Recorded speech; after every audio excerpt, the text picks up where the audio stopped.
Welcome to Calendar Math. We were on day 13 and today is day 14.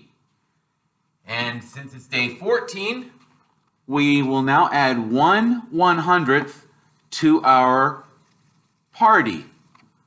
And as we know I go over it every day, but it's important to always keep refreshing. So this is something that sticks in your brain and you'll never forget. When you're 80 years old, you're going to have memories of me holding up this chart. But it's okay because it's important to understand the correlation between percents, fractions, and decimals. And the concrete realization that every 1/100th adds up. Sometimes kids have a hard time adding fractions, like what's 1/5 plus 1/5. They think, oh, it's a fraction, but they don't understand that if the denominator is the same, well, if you have one shoe and then you add another shoe, you have two shoes.